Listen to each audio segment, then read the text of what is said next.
Racist cop frames black woman, then freezes when he learns she's a legal prodigy. The sun was already sinking behind the skyline of Savannah, Georgia, casting long shadows across the quiet street when Officer Travis Huxley hit the lights. Red and blue flashes lit up the dusk like an alarm bell for trouble.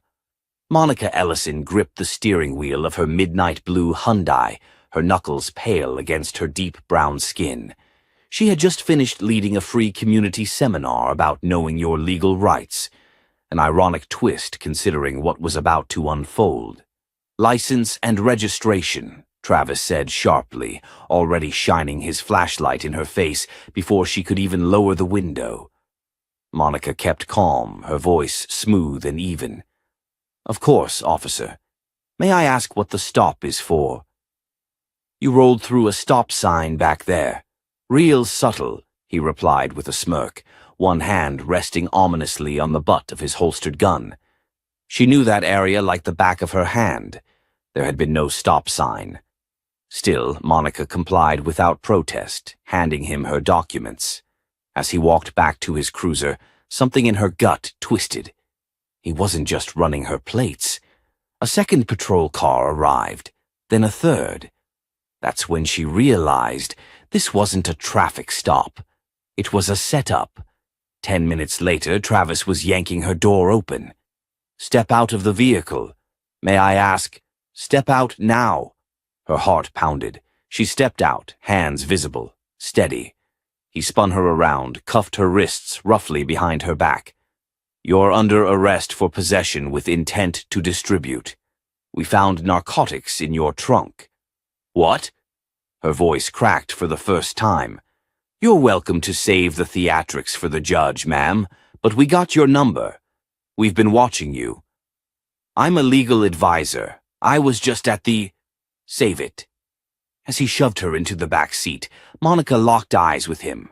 Calm, steady. "You have no idea what you've just done," she said softly. Travis smirked. "Yeah? We'll see about that, sweetheart."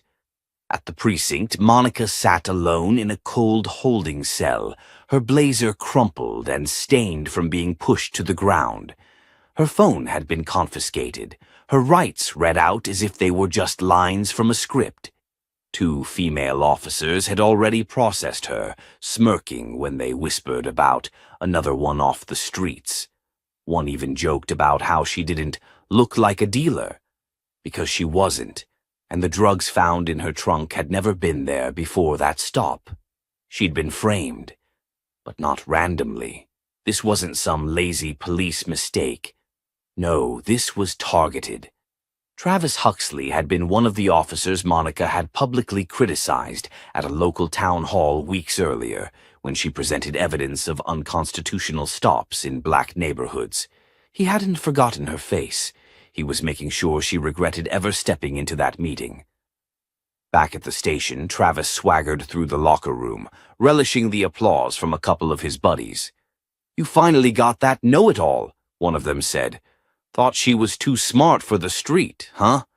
Travis laughed, tossing his badge into his locker. "She ran her mouth too much. These people need to remember their place." He had no idea Monica wasn't just a community legal advocate. He didn't know about the sealed federal files, didn't know about her time at Yale Law, didn't know she had once been a rising star in the Department of Justice's Special Investigations Division, where she'd been assigned to uncover systemic corruption in local law enforcement agencies across the South. And she had chosen Savannah on purpose. In the early hours of the morning, Monica was allowed one call. She didn't call family. She didn't call any local lawyers. She called Evelyn Monroe. The voice on the other end was clipped and sharp.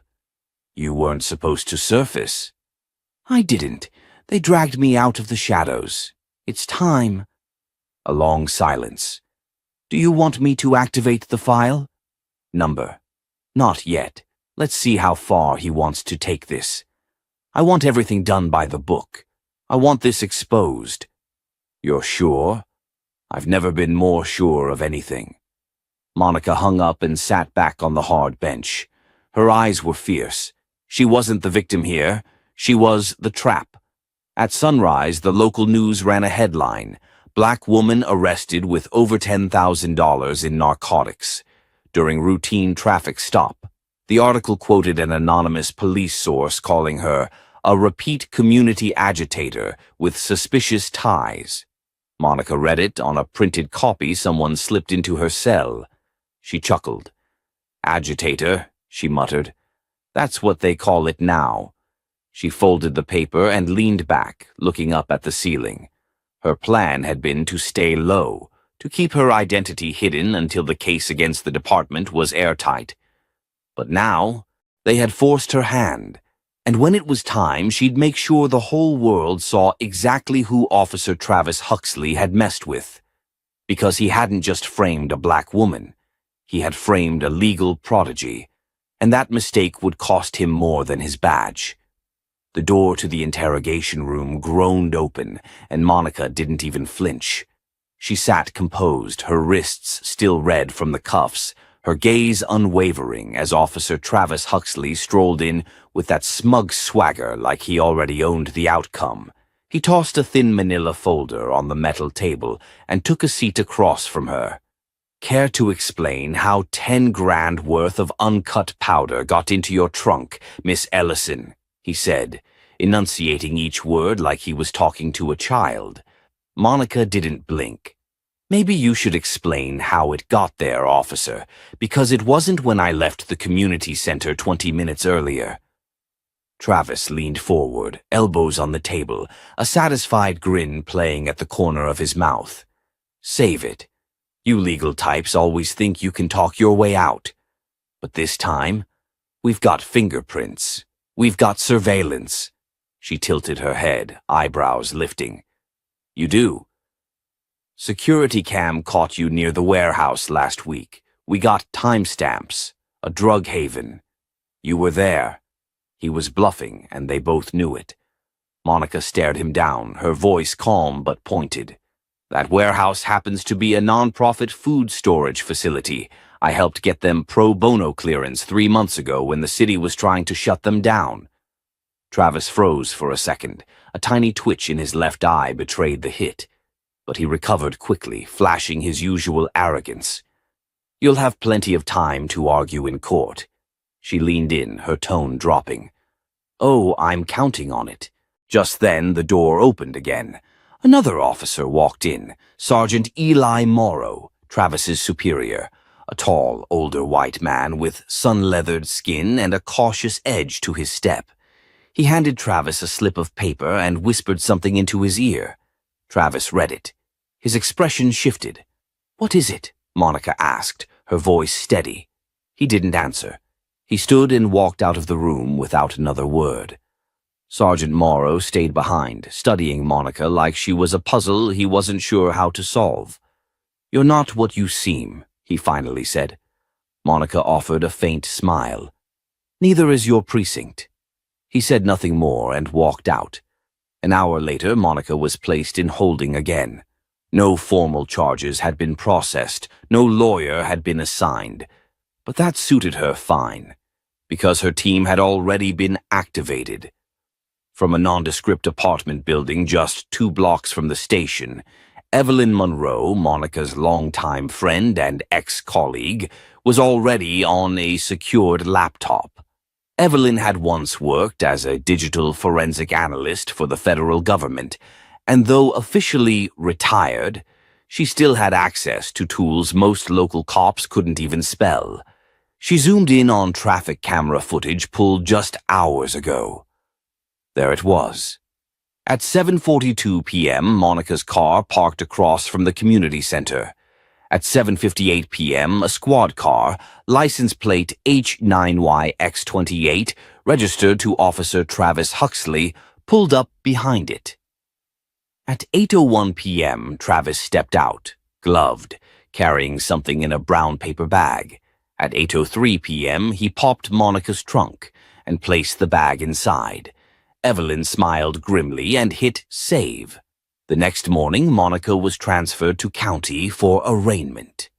She stood before a judge in a packed courtroom, her hair still tied back in a sleek bun, her blazer pressed despite the night behind bars. The assistant district attorney read the charges. Travis stood at the side of the room, arms folded, wearing that same smug expression like he'd already won. But then, just before the judge could speak, a young man in a navy suit rose from the benches. "Your Honor," he said clearly, "I'm filing a motion to dismiss these charges based on video evidence of unlawful search and planting of evidence by arresting Officer Travis Huxley." A murmur rolled through the room. Travis's face drained of color. The judge narrowed her eyes. "And who are you?" The young man turned slightly, and for the first time Travis got a clear look at him. "Lucas Carter, Federal Observer and Legal Clerk for the Department of Justice. On behalf of Miss Ellison, we respectfully request this court view the evidence submitted 10 minutes ago via the court's secured server." The bailiff handed the judge a tablet. She watched the clip. Twice, then slowly raised her gaze toward Travis. "Officer Huxley, would you care to explain how you entered this woman's vehicle without a warrant, or probable cause, and placed an unsealed brown package inside?" Travis stammered, That video is doctored. This is insane. She's a criminal." The judge cut him off. "Enough." Her gavel hit the bench. "All charges against Miss Monica Ellison are dismissed with prejudice. Officer Huxley, please remain in the courtroom. You are hereby placed on administrative leave pending formal investigation." Gasps, whispers, a rush of reporters outside the chamber. Monica stood still, calm, but her fingers trembled slightly at her sides. Rage, vindication, and something colder. Determination. As she exited the courtroom, she brushed past Travis. He reached for her arm, desperate, wild-eyed. "You set me up. This was a trap." She turned, facing him fully now. "No, you set yourself up. You just picked the wrong woman to frame."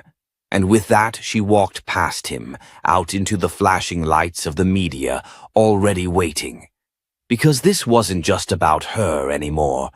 This was the beginning of something far bigger. Monica stood at the top of the courthouse steps, the early spring sun casting long shadows on the marble beneath her heels. Reporters were yelling her name now. Microphones lunged forward like spears, but she ignored them all.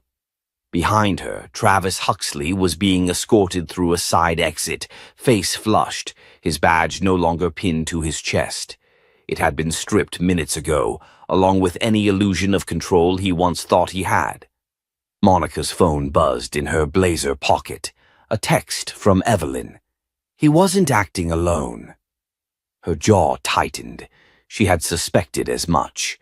Later that evening, back at Evelyn's apartment, Monica watched grainy footage from several public surveillance cams synced side by side. One video from the precinct's parking lot, another from a gas station on 4th and Main, a third, crucially, from a civilian's dashcam, shared anonymously via a secure upload link. The common thread, Officer Martin Clay. He was a veteran, quiet, the kind of cop who stayed off the radar. But in each of the clips he was hovering near Travis. They whispered, passed small items, shared nods in passing like chess players silently confirming moves. Monica leaned back, her arms crossed. He was in the courtroom. He barely blinked during my dismissal. Evelyn nodded. We've got enough to build suspicion, but not enough to take him down. Then we get more. The next morning, Monica returned to work, not at some law office, but at the Jackson Center for Justice, a small community-based nonprofit where she offered free legal aid to underrepresented clients. The center was modest, run out of a converted brownstone with handwritten signs on the door and mismatched furniture inside. But for many in Eastwood, it was the only place they trusted. Her assistant, Kayla, met her with wide eyes. "You're a walking headline. CNN called twice. Someone from The View wants you on next week. Monica waved her off. They'll have to wait. I've got a client in holding who needs representation by noon. She picked up her files. But before she could walk back to her office, a man stepped through the front door. Dapper suit, salt and pepper hair, smooth demeanor. Miss Ellison, he said, offering a slight bow. Agent Reeve Thomas, Internal Affairs. Monica stared. You're not here by accident. No, and neither were those charges brought against you. He handed her a folder. Inside were internal memos, text exchanges, and logs. It painted a disturbing picture. Travis had been under quiet investigation for excessive force and falsified reports. But the department had buried the cases. Officer Martin Clay had been his supervising officer in every one. Monica's stomach turned. You want me to testify, she said. No, Reeve said. I want you to help us bring them down. Why me? Because you're the only one they underestimated. And because you're the only one who fought back and won. She didn't respond immediately. Her gaze drifted out the window across the street where a group of teens were skateboarding on the church steps. They deserved better. So did her neighbors. So did she. She looked back at him. Tell me what you need. That night, under a different name and with her curls tucked under a hoodie, Monica visited an underground club in West End. She wasn't there for fun. She was meeting someone. Inside, thick bass thumped against the walls. Bodies swayed in dim purple light. Monica slipped into a corner booth where a wiry man in his early 30s sipped a bourbon neat. Name's Jordan. Heard you're looking to talk about Martin Clay. Monica nodded. You served time. For a weapons charge that didn't exist, he said, voice sharp. He planted a pistol in my glove box during a stop. Said it matched the description of a gang member they were after. I was in school full-time, had never even been arrested. Do you have proof? Jordan pulled out an old burner phone, flipped through photos, then landed on one. Clay and Travis outside his car. No gloves, no warrant, just two men smiling after a job done. You give this to me, she said, and I'll make sure your story is heard, on record, in court, everywhere. Jordan hesitated. I want my name cleared. It will be. He nodded and slid the phone over. Monica left with a weight in her chest, but for the first time, she also carried ammunition. Back in her apartment, she sat down and stared at the wall, covered in names, lines, and photos. Travis, Clay, two prosecutors who looked the other way, a judge with questionable rulings.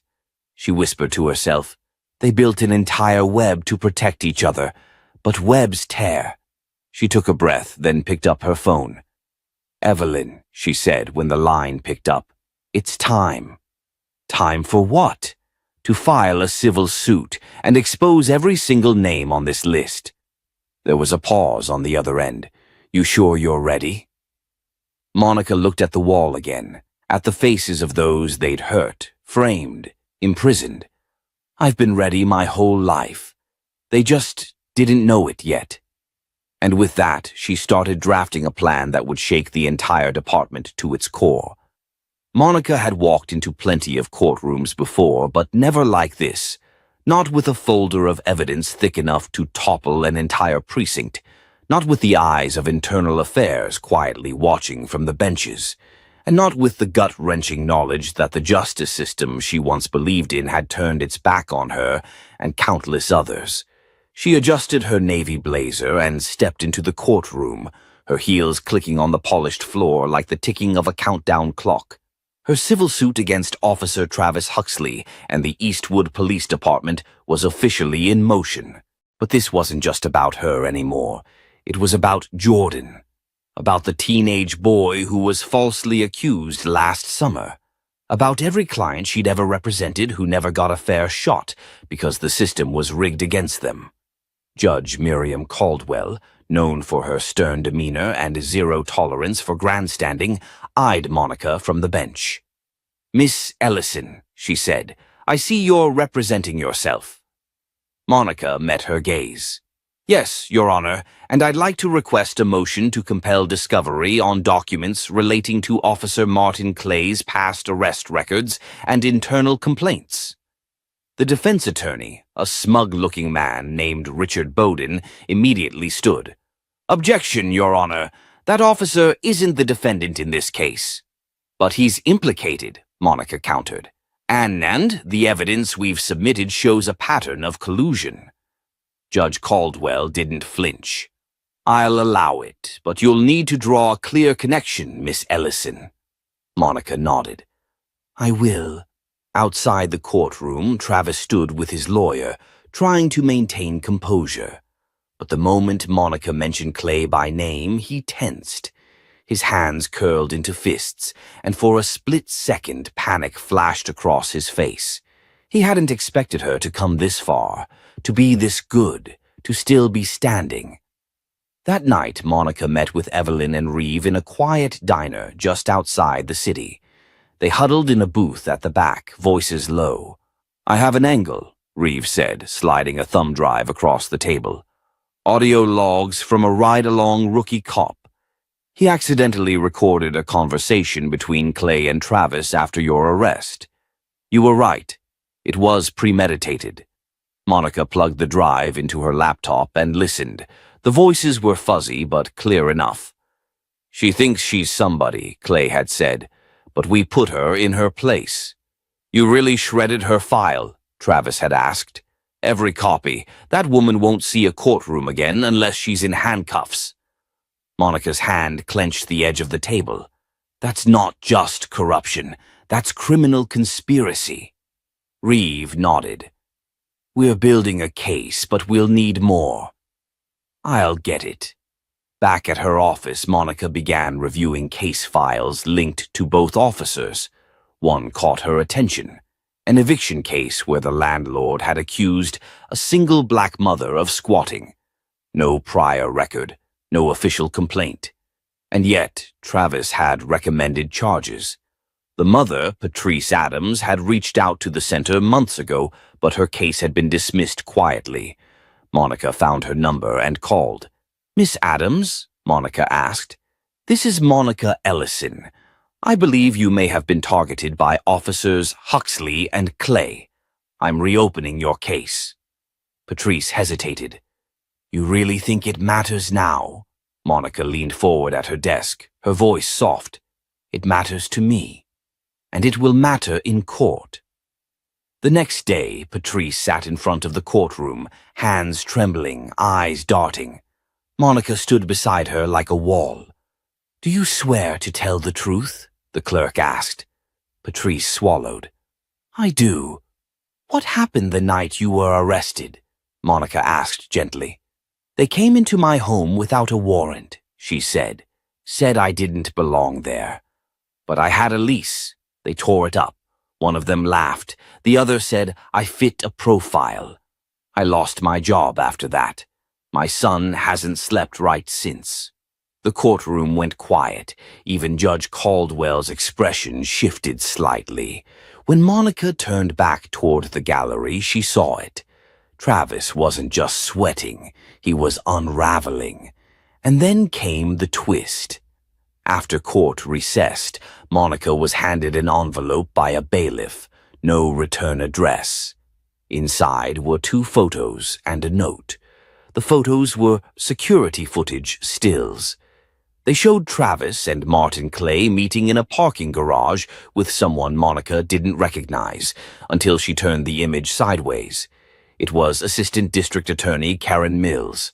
The note read, "She's the one who buried your dismissal motion. Look deeper."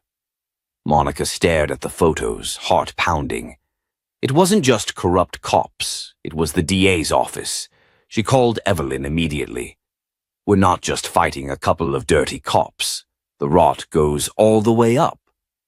Evelyn didn't sound surprised. "Then we aim higher." That night, Monica didn't sleep. She paced her apartment, stared at her evidence board, rearranged the strings and pushpins connecting names, places, dates.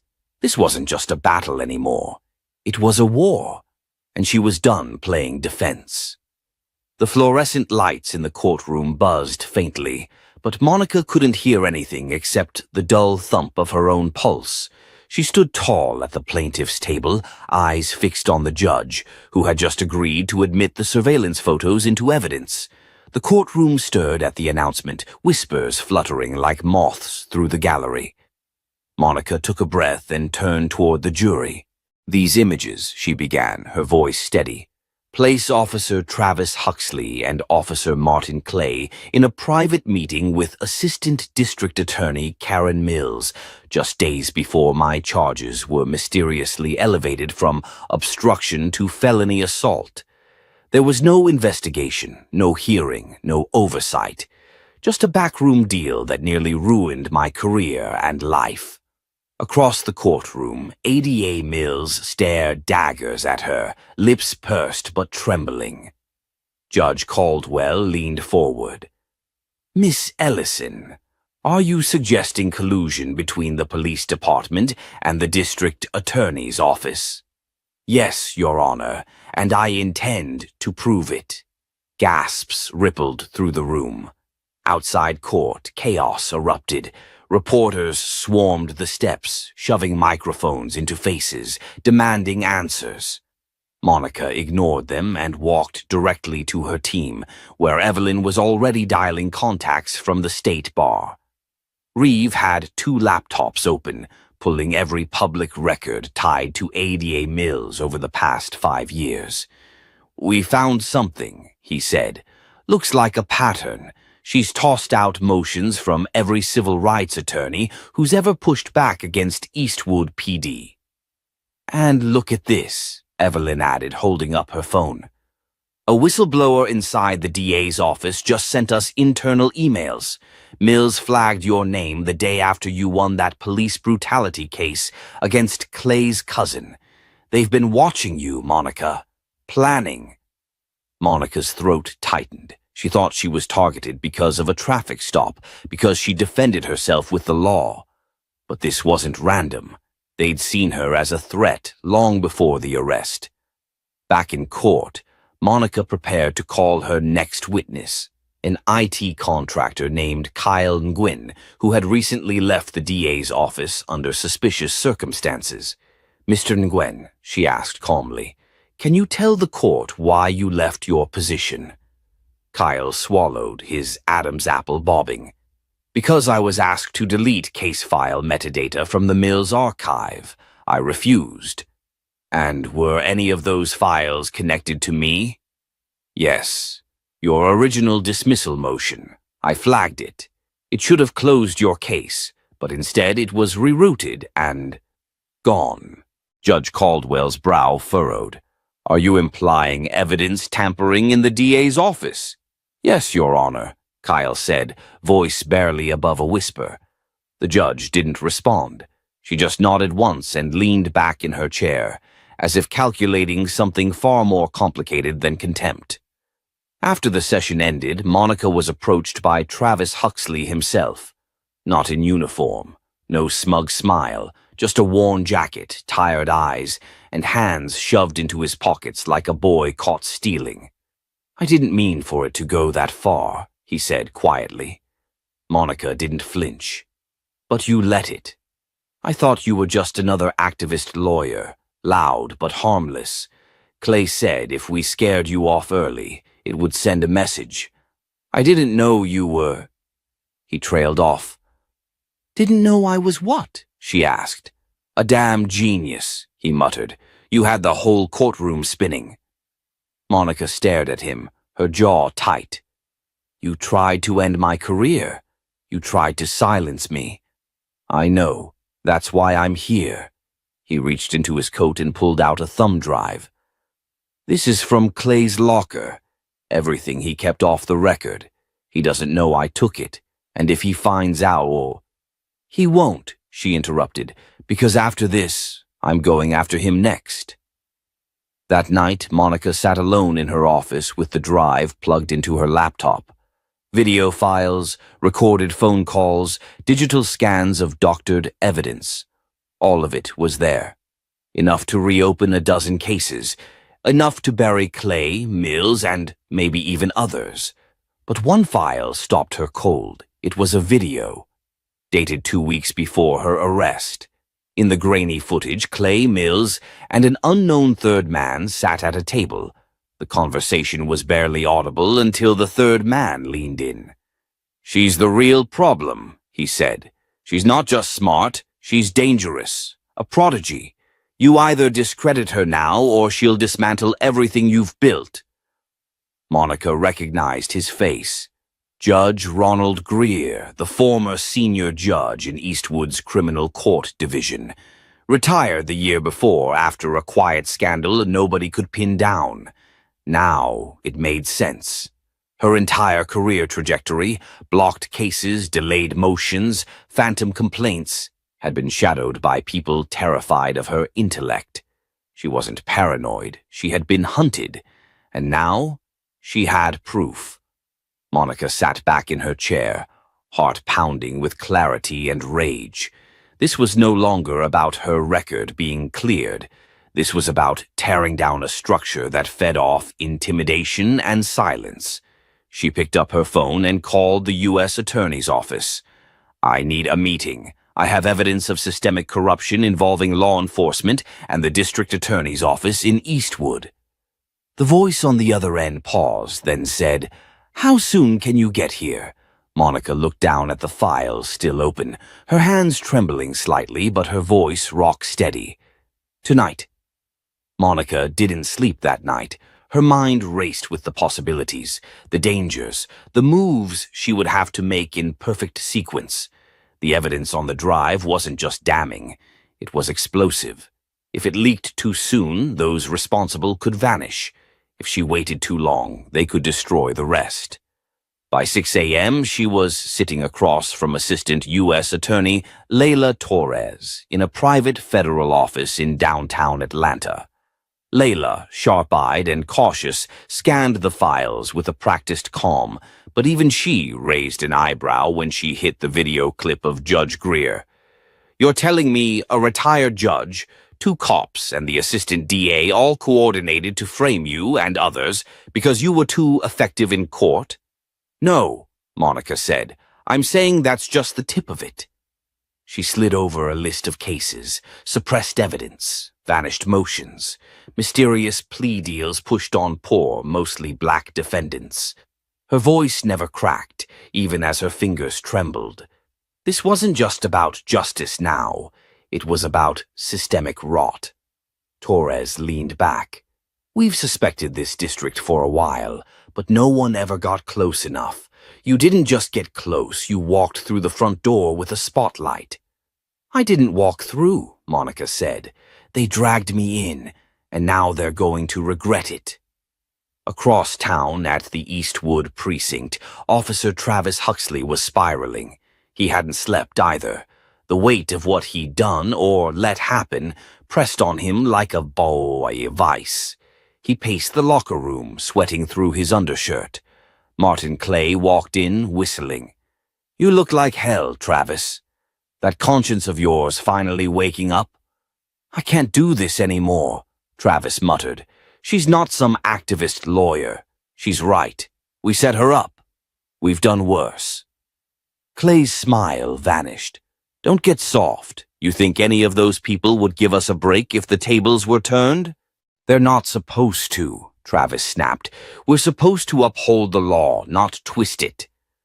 Clay stepped closer, low and threatening. "You even think about talking, and you'll end up just like Holloway." Travis froze. Officer Holloway had died last year in a car accident after threatening to report misuse of force. Everyone at the precinct had whispered about it. Nobody dared ask questions. Later that night, Travis sat in his car outside his sister's house, gripping the steering wheel until his knuckles went white. He picked up his phone, then set it down. He stared at the screen again, then finally hit record. My name is Travis Huxley. I'm a patrol officer in Eastwood. If you're watching this, it means something's happened to me. I have evidence of corruption involving Officer Martin Clay, ADA Karen Mills, and others. He sent the video to 3 different sources: Monica, an independent journalist, and the Department of Justice. Back at Monica's office, Evelyn burst in with wide eyes. He cracked. Who? Monica asked. Travis. He just sent this. They watched the video, and Monica felt the hairs on her arm rise. He's trying to protect himself, Reeves said. No, Monica replied. He's finally telling the truth. Monica knew what had to happen next.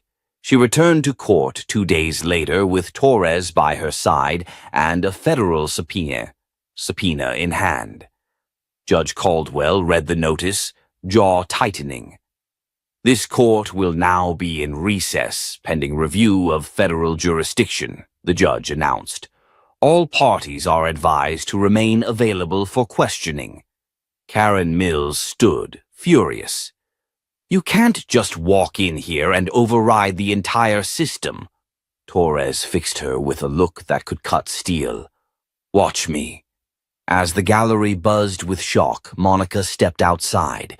News crews had already arrived. The narrative was no longer hers alone. It had become a movement. Then her phone rang. It was Travis. I'm sorry, he said. Clay's on edge. He knows something's up. Be careful, Monica. I think they're planning something. What do you mean? I think you're not just in danger of losing your case. You're in danger. Period. Before she could respond, the line went dead. Monica stood in the middle of the courthouse steps, surrounded by cameras and flashing lights. But all she could feel was the chill of something shifting. This wasn't just about exposing a corrupt system anymore. It was about survival. And for the first time in her life, the prodigy with all the answers realized she'd have to play the next hand in the dark. The courtroom was packed. Word had spread fast, and now every seat was filled. Journalists, students, retired attorneys, even families of past defendants who had been steamrolled by the Eastwood system. There was something electric in the air, something shifting. The silence was thick as Monica Rhodes stood in front of the judge, wearing a navy blazer and a calm expression that masked the storm beneath. Judge Caldwell leaned forward. Ms. Rhodes, you're requesting this case be dismissed under the grounds of systemic prosecutorial misconduct. That's a bold claim. Monica didn't blink. It's not a claim. It's a documented pattern supported by internal evidence, eyewitness testimony, and now a confession. She clicked the remote. A massive screen lit up behind her, and Travis Huxley's video began to play. The room collectively leaned in as his face filled the screen. My name is Officer Travis Huxley. I've been with the Eastwood Police Department for 9 years. I'm here because I can't live with what we've done anymore. The confession unraveled everything. The fixed reports, the planted evidence, the silenced whistleblowers. The case is built not on truth, but quotas and politics. Gasps echoed. A woman in the front row covered her mouth. One man began to cry softly. Judge Caldwell looked stunned. Even Karen Mills, standing at the prosecution's table, seemed to pale beneath her makeup. But it wasn't over. Monica stepped forward again. And here's what you don't see, she said. Here are the lives impacted. This is Jerome Davis, sentenced to 10 years for a burglary he didn't commit, because Clay swapped surveillance footage. This is Aisha Green, a single mom, coerced into a plea deal by ADA Mills with fabricated evidence. This is my story, but it's their lives. Then she turned toward the bench. And now I'm asking this court, on the record to issue an immediate stay of all pending cases involving the Eastwood Precinct and ADA Karen Mills until an independent review is completed. The judge looked down at his bench, silent. The courtroom held its breath. After a long pause, Judge Caldwell spoke slowly. Given the overwhelming nature of this new evidence, the court has no choice but to grant a temporary injunction and refer the matter to the State Attorney General's office for review. Monica exhaled just barely. Around her, a rustle of shock and hope rippled across the room. But then a twist. Karen Mills suddenly stood and addressed the court. "Your Honor, I would like to submit something into the record as well." Monica narrowed her eyes. She wasn't expecting this. Karen pulled out a USB drive. "This contains private communications between Ms. Rhodes and Officer Huxley before his confession. Suggestive texts, private meetings, could indicate coercion or even collusion." The crowd murmured. Monica's chest tightened. Karen had gone nuclear. Judge Caldwell looked unimpressed. "We'll review the contents, but unless there's hard evidence of misconduct, we proceed with the hearing." Monica whispered to her co-counsel, "That's a fake narrative. They're trying to flip it, paint me as a manipulator instead of a whistleblower." Evelyn nodded. "Let them try. You've got the truth." But Monica knew truth alone wasn't always enough. It had to land. It had to punch harder than lies. Outside the courthouse later that evening, Monica was swarmed by reporters. She gave no statement, just walked straight to her car. Her phone buzzed. A blocked number. She hesitated, then answered. "Hello?" A gravelly voice responded. "You think this is over, Rhodes? The system was built long before you, and people like you don't survive it." Then the line cut.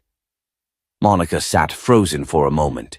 Not in fear, in clarity. They were scared. That was why they were pushing back harder than ever. Back at her apartment, she poured herself a glass of water and stared out over the Atlanta skyline. This wasn't just about her name anymore. It wasn't just about clearing her record or beating a single case. It was about war. A war for truth, fought in courtrooms, offices, precincts, and prisons. A war against the kind of arrogance that thought it could frame a black woman genius and silence her for good.